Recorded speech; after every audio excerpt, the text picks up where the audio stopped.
Here's a mimer from Shabbos Parshas Truma, Tafshin Chafei, 1965. V'yikhu Truma, it says the beginning of our parsha, they shall take from me a truma, a donation. The Tzaddik asks and examines in this mimer by this title, Shenamar Shabbos Parshas Truma Tafshin, that was said in Shabbos Parshas Truma of 1865. I'm sorry, 1845. Lefnei Kofshan, 120 years before the Rebbe said his mimer. And the Rebbe says, it's in a book that was not yet printed, a manuscript.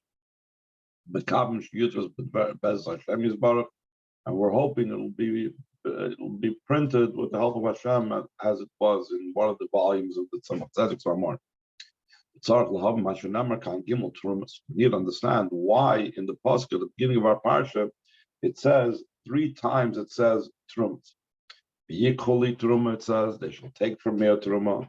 Tikhu es trumasi, you shall take my truma. V'zois hatruma asher tikhu me'ita, and this is the truma that you shall take from them. Yes, we could add to this question. That should be Gimel Trumas Gufa. The Rebbe answered the questions of some Tzaddik about these 3 trumas itself. Namar Tchila V'yichli Truma initially says they shall take from your truma.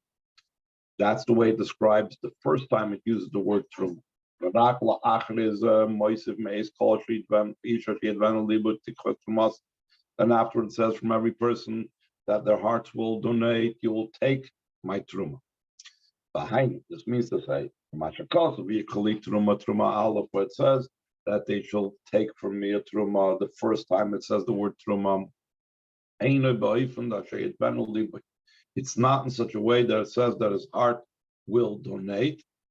For whatever reason, he leaves out that idea that the heart will donate when it comes to the first time he says truma. And only afterwards, does he only add that for every person that his heart will give, you will take his truma. Behind this means what it says, they will take from you truma. The first time it says truma, the first category of truma is not in such a way that his heart will donate it. So we need to understand the reason why this is so. Also, we need to understand what it says. They will take from me the truma, or he will take. Seemingly should have said they will give to me a truma donation. Doesn't mean they will take. Why does it say they shall take for me, to me, a truma? Like Rashi says, you shall take for my sake. So we need to understand what's the point, what's the emphasis that he's taking it for my sake. By the way, just want to give you a heads up. A lot of these questions, some of them will be answered, some of them will not be answered because we do not have the Maimer of the Rebbe in its entirety. It's only a part of the Maimer of the Rebbe. Not printed in its entirety? No. Maybe at Tzemach Tzedek Maimer Razal V'Rabbos Parshas Truma Alpas Weekly Truma, and Tzemach Tzedek brings the Maimer Razal in Medrash Rabbah on Parshas Truma on this pasuk V'yichli Truma, that they compare it and they say it's like it says in Shir Hashirim, and it says over there Pischili, it says Koil Doidi Doifik, the voice, the sound of my beloved that's knocking and asking, Pischili, open up for me, Achaisi Rayasi, my sister, my beloved.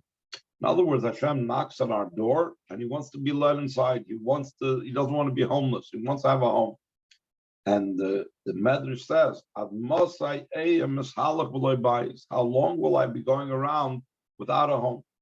But rather Hashem says, make from me a sanctuary. I shouldn't be outside. That's the idea of Hashem knocking on our door. And that's also the idea of V'yichli Truma. The idea behind this is the what was the intention? What was the purpose that Hashem commanded take from me a truma? Is for the sake of making the mikdash. Which because of behem shchaksuvim, like it says in the continuation, the psukim after it says v'yichli truma, it says lastly migdosh chanti b'soichom. They shall make for me a migdosh, and I shall dwell. I shall rest amongst them. So closing in the avodas adam, that the idea of making a migdosh is not just that mishkan that was paid, but it's the idea of the general avoid of a person. That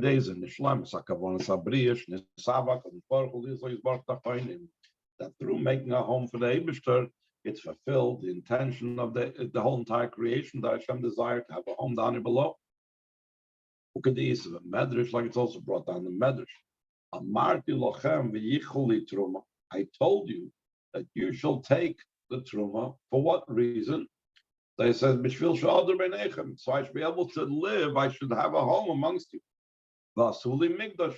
Kiviyachol amar HaKadosh Baruch Hu, K'chu oisi v'adur b'nechem. And make for me a migdash. And Kaviyachol Hashem said, take me and I will live amongst you. So v'yichuli li truma, as if saying, take me. Hashem wants us to take him. Hine say that avodah hu. In general, the avodah works as follows. First, there is an inspiration from above. Hashem inspires us. Hashem knocks on our door, like we'll soon say. To awaken and inspire us that we should have an inspiration down here below. That's what it says in the pasuk. It says, the voice of my beloved that's knocking and asking, open up for me. That's the first time it says Truma. It says take. What does it mean take, not give? It's just like Hashem asking, open up the door for me. That's what it means. V'yichuli. Take me in and let me live amongst you.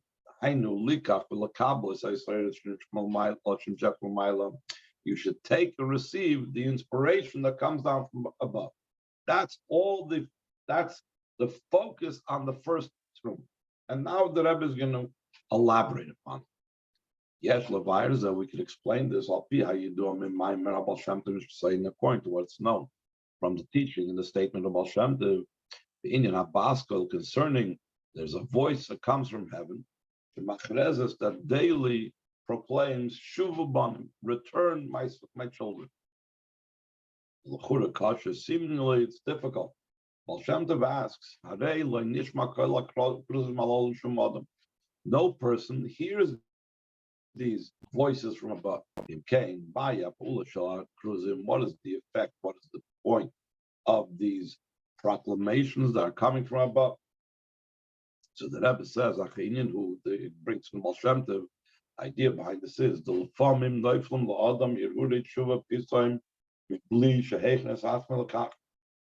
sometimes a person has thoughts of tshuva suddenly without having prepared himself for it. That comes because of the proclamations from above. And that is the idea of the reason why there is this proclamation on a daily basis that says children return. The Rebbe asks on what the Baal Shem Tov explained on Ramadan, so we still need to understand in the Baskel the idea that there is this voice from heaven that proclaims is daily. Still, and all a person knows about himself. That many days can pass without thoughts of tshuva falling into him. Heaven should protect us from this. But the idea behind this is, the Chazal say, though they do not see, but their mazel above sees. The source of the neshama above and the essence of the neshama above hears daily the pronouncements that come from above. That is the awakening that comes from above. There still has to be, we have to receive it, we have to open up our door, we have to take it, to take and receive this inspiration and awakening that's coming from above. according to this, understood why it says they shall take from me. But loy namar v'yitnu doesn't say they shall give to me. Even she'inyan zeh ein avodas shel adam. Since this idea is not the service and the work of the person, he's just taking something that's there. He's not working. He's only taking the inspiration that comes down from above. That's why it doesn't say over here the idea that whoever's heart donates, that it says by the second Truma. Why? Because donation of the heart indicates it's my due. That inspiration that comes from above. Is not dependent in the manner of the person's service. Try to call in Yanahu is the entire idea of the avodas Adam is the entire idea of the first Truma that it's talking about over here. This service that comes from above is specifically an inspiration from above. That's why it says specifically they shall take to me or for me. It says, doesn't say they shall take a truma, but it says that they shall take to me or for me. What does that mean? Why does it say it with a li? So the Chazal have an interesting drush, and they say, Kol makim shenamar li. Wherever in the Torah the word li is said concerning mitzvahs and so on, this is something that remains forever and ever. Malkim Macharis in a different place brings on the same idea, but just in a different expression. Whatever it says li, it never moves, not in this world, not in the world to come. Since the matter that's independent of a person's service, it comes out of inspiration from above. Therefore, changes do not apply over there because Hashem is unchanged. It doesn't. He remains and doesn't move forever and ever. Over here we have it by the Mishkan. He's soon going to explain. I'm sorry. The Mishkan was never sorry. destroyed. So, what? Sorry, Rabbi Bart, isn't every mitzvah forever, not just if it says li? We're talking not about the command, but we're talking about the existence of it. Like we're going to say soon that the Mishkan, as opposed to the Beis Hamikdash, is something that always remains. The Mishkan was never destroyed. It was hidden under the Harabayis, in the same place where the Aron was hidden. Oh, I thought you were talking about the Truma. Okay. So what the Truma was about, the V'yichli Truma, those donations, like in a way, always remain because of the ongoing nature of the Mishkan, that Mishkan never stopped being. Oh, the physical thing. Okay. After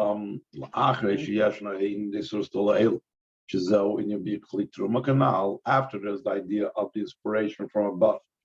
That is the first time it says Truma, that they shall take from me the Truma, because only about receiving the inspiration. So then, once we receive the inspiration, there's the next step. There also has to be the avoid of a person in a way of the person now bringing their own effort here, in a way of an inspiration from down there below. That's why it says in the continuation of the pasuk, only the second time where it says Truma, it say every person that his heart will donate, because here we're talking about what I am doing, what I am bringing to the table. What I'm bringing to the table, so therefore it emphasizes Kol Ish Yidvenu Libo. The idea behind this is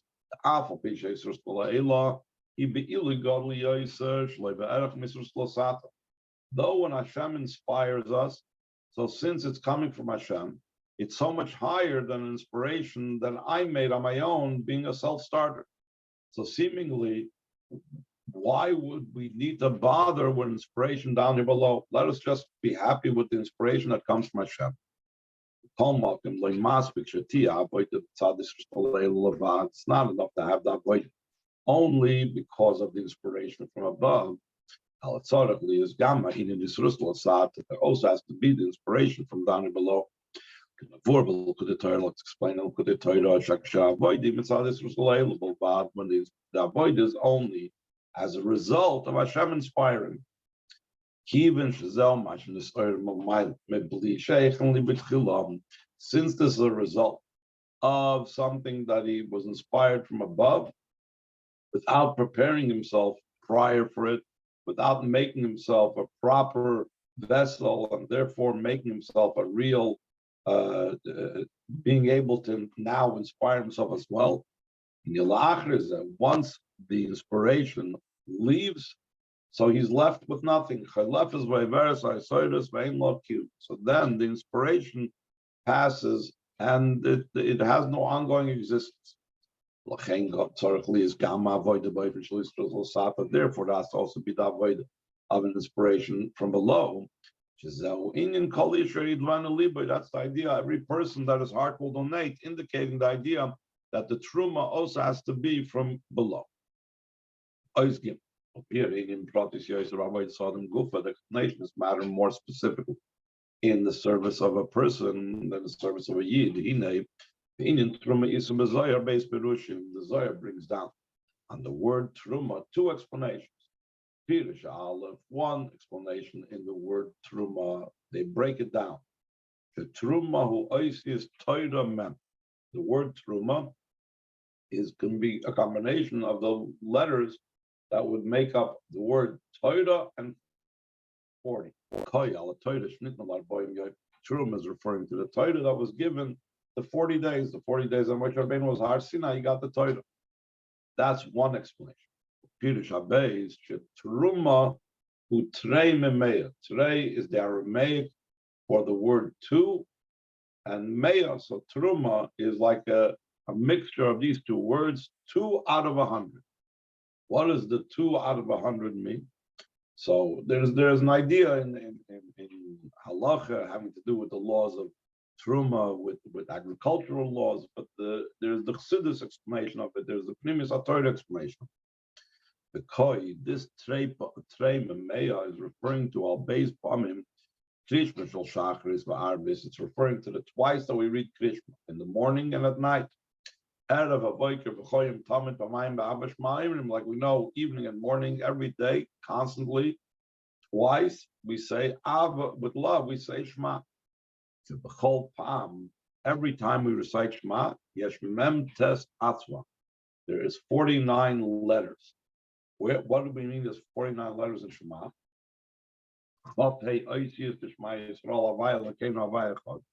There is 25 letters in the verse of Shema.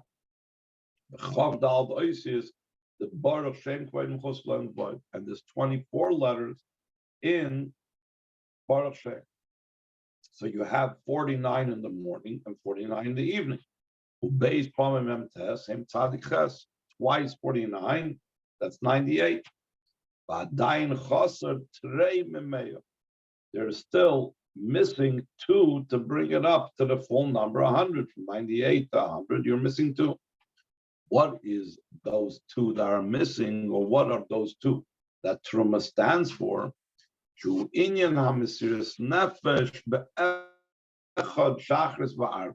idea that when a person recites Ma Yisrael Hashem Elokeinu Hashem Echad, in the word Echad, he's in a state of total devotion, total Mesiras Nefesh, total connection and unity with Hashem when he recites the word Echad, both in the morning and at night. So there's twice Echad, twice 1. So that's the 2 out of 100 that is the word Truma indicates. The Mesiras Nefesh, the self-sacrifice, the devotion of Kriyash.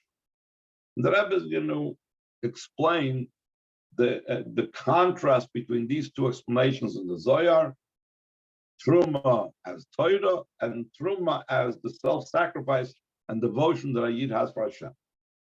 The idea behind this is the Torah is in the way of being drawn down from above to below. Like it says, Hashem said, you saw that from heavens I spoke to you. So therefore, Torah is something that's called from the heavens. It's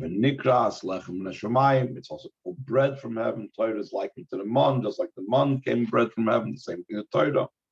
It also says, behold my words, which is going on Torah, like fire. Just like fire, it's not susceptible to becoming impure. So to the words of Torah are not susceptible to impurity. It remains wholly impure, even if it's recited by a person that's contracted and been in contact with a dead body and is contracted impurity. That is Torah. Torah is from above to below. He's going to explain is the idea of the awakening from above, the inspiration from above. Even the Kriyashma, as opposed to the idea of Kriyashma, where the person totally gives himself up and devotes himself entirely to Hashem. When reciting the word Echad and Kriyashma, it's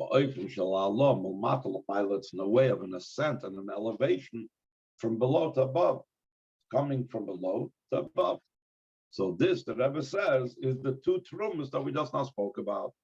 The first truma is from above to below, and the second truma is from below to above. So in the truma meis kol yishid v'anu liboy tichus trumasi. This word says, take from me truma from every person that his heart will donate. You will take my truma, the mashukos of yikuli truma. What it says, they shall take from me a truma,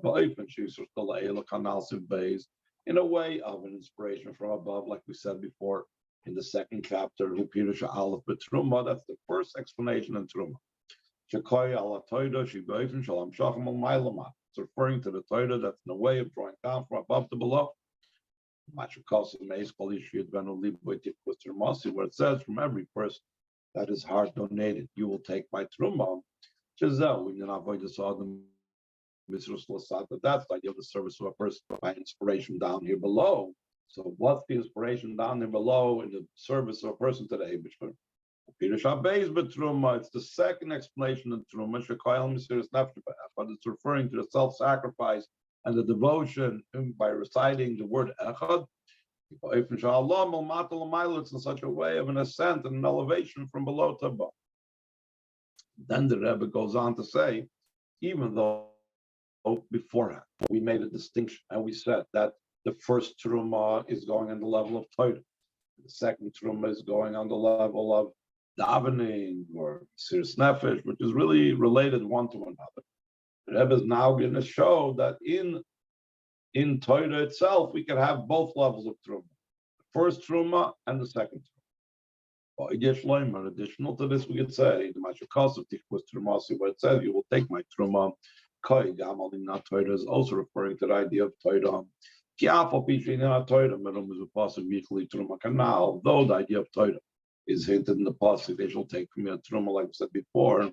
How do you do it? It's known there's an advantage in Torah study after davening over Torah study prior to davening. Like the person, one of the Amoraim said about his davening that it's close to his bed, meaning as soon as he gets up, he doesn't learn Torah. He first davens and then he learns Torah. Meaning, why does he do it that way? Because the Torah study that's done after the davening is on a higher level than the Torah study that would be done before davening or the night before, etc. Based on this, that there's a Torah study after davening, we could say in the explanation that when it says in the second part of us, from every person that his heart will donate, you will take my truma. Through his avodah of kriyashma and davening, in a way that his heart donates, like I said before, he completely devotes himself to the Eibishter. He has this complete Mesiras Nefesh and self-sacrifice. So when his learning is preceded by that, so his Torah study is now on a higher level than it would have been if he wouldn't have davened before that. That's why it says you will take my truma, What's the idea of my truma? Because then it's the words of Hashem that I placed in your mouth, that my tongue proclaims your sayings. In other words, that because of his bittul to the Eibishter that he has during davening, so then he is conscious and aware and feels that his Torah learning is a Torah learning that's completely devoid of his own ego. It's all about the Eibishter himself. And after all this book comes about, Klolas Havoida, the Kiyum HaMitzvahs, the general service of a filling of mitzvahs, that's going to be the third time it says Truma. And it's not just fulfilling mitzvahs, things that are officially mitzvahs, but also Kol Gam Havoida B'Yonei Rishus, also the work in permitted matters. That in such a manner that all your actions should be for the sake of heavens, and in all your ways you should know. Concerning this, it says, "This is the truma that you will take from them." That's the third time it says truma. The third time it says truma is going on the mitzvahs and the general engaging with the world. So to sum it up, the three times it says truma, the first time is talking about Torah, the second time is talking about davening, Kriya Shema, Mesiras Nefesh Be'echad, or alternatively, the second time is the learning that follows the davening, and the third time it says Teruma, that is referring to engaging with this world through fulfilling mitzvahs and through being involved in permitted matters for the sake of heaven. So Nois Daldi continues, being a noise of our close in the Vikchuli Teruma God. In addition to the general idea of taking from me truma, the way it's in the service of a person, like we said previously at length, there's the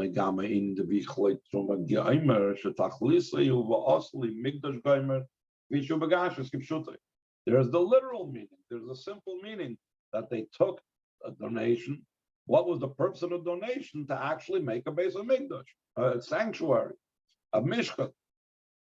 Yet still, we need to understand. That says they shall take to me or for me a truma of osli migdash. They shall make for me a migdash. It says specifically to me. The wherever it says li, it never moves. Not in this world, not in the world to come. So the question is, nowadays there's no base on migdash. The idea behind this is Moshe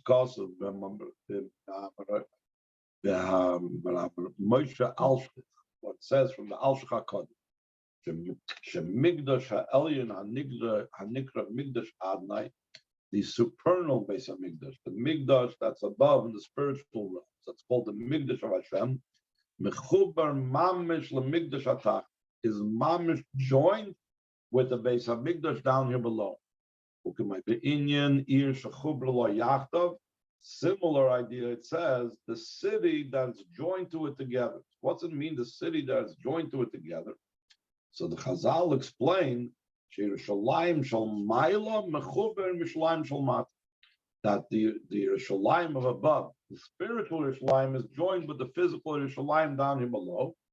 And in a similar vein, the Chazal say that the Eibishter promised and swore that he's not going to enter the Yerushalayim down here below and the base of Mikdash down. I'm sorry, he's not going to enter the Yerushalayim above and the base of Mikdash above till he enters the Yerushalayim and the base of Mikdash down here below. So we see this corresponding relationship and connection between the base of Mikdash and the spiritual realms and the base of Mikdash and the physical realm. That's what it means, that even in this world it doesn't move. How can it be? We said it was destroyed. Is that the spiritual base of Mikdash is shining now as well spiritually. Now the Rebbe is going to continue in a more developed sense. We can add concerning this also concerning the physical base of Mikdash, After Beis Hamikdash Hagashmi Charav, though the physical Beis Hamikdash is destroyed, Hein bias reaching both the first Beis Hamikdash.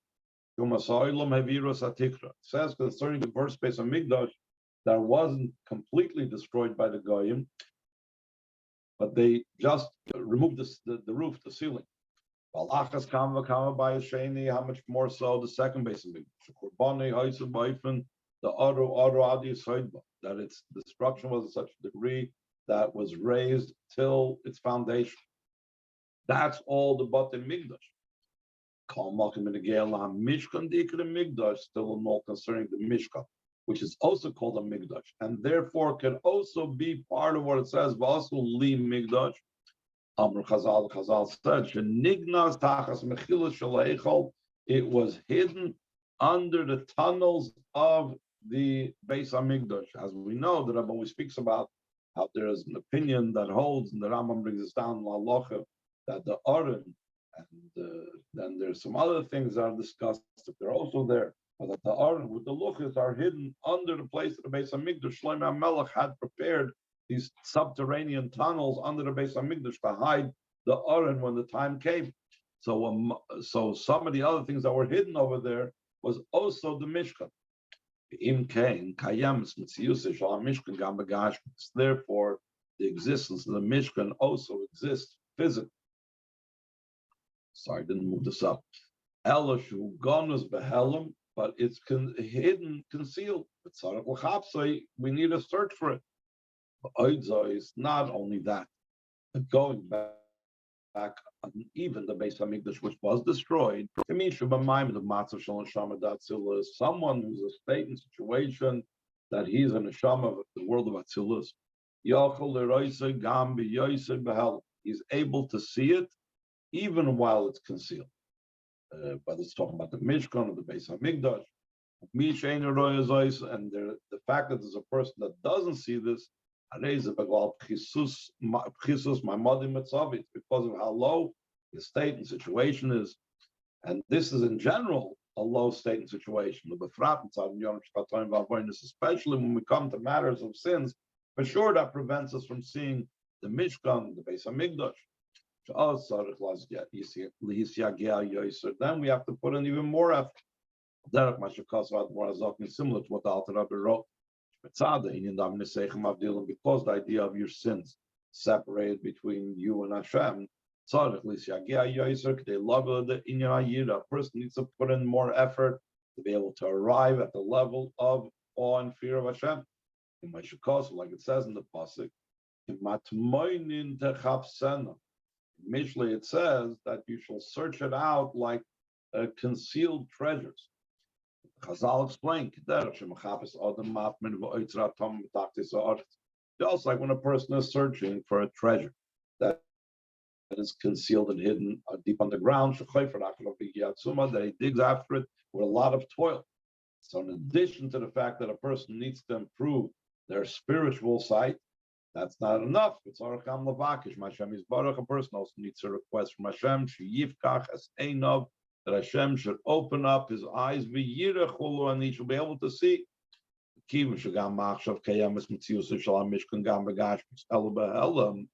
Since even now there is the existence of the Mishkan, also in the physical, it's an existence. It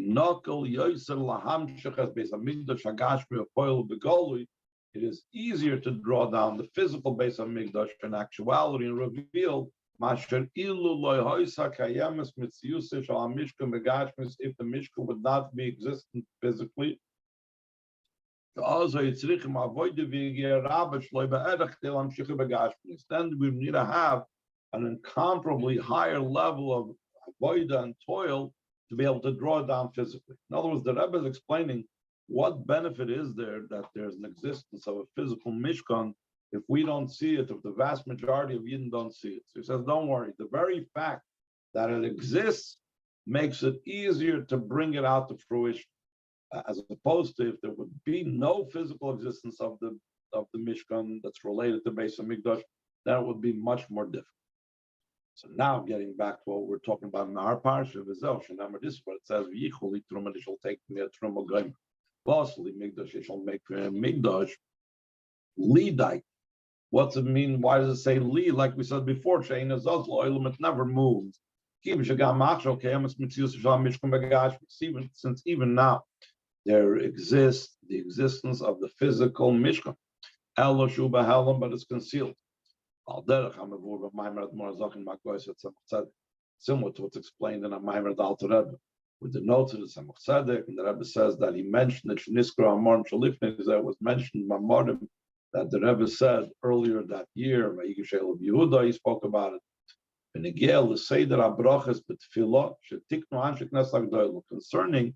the order of the brachas that are in davening Shemin Esrei, that the Anshe Knesset Agdoil, the men of the great assembly, established. Made a bracha roifech cholim, he heals the sick, mavarach hashanim, that he blesses the years, meaning the crops of Yaitzim Zem.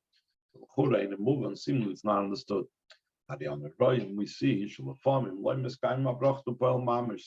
the brachas do not actually become fulfilled. That the sick person did not become healed. How did the Anshe establish that there should be, heaven forbid, a bracha said for no reason, when saying Hashem's name for no reason? It's a very severe thing that relates to one of the prohibitions in Aseres HaDibros. So maybe you'll answer that, it's spiritually happening. We cannot answer that the brachas become fulfilled in the spiritual realm. Is because the requests and davening in Shemin Esrei are on the literal things in the physical, so it doesn't help that this is a spiritual thing. So the Rebbe says a little bit of similar answer, but a little bit more nuanced. But the idea behind this is it could be even though it's coming down, but it's coming down in a concealed way, it doesn't come out in a revealed way. That's why it's not called a false tefillah. In other words, davening for nothing, saying a bracha l'vatol, saying Hashem's name for nothing. Surely, when the person made the bracha, he drew down upon himself the level of healing, also in the physical. But it was not revealed; it remained concealed. So too, it's understood concerning the Mishkan that remains concealed. So therefore, it's here. This is also what the Rabbi Parasha says in the Maimer Chassidus, in the name of Alter Rebbe, before the great neshamas, high neshamas, Reb Shimon ben Yochai,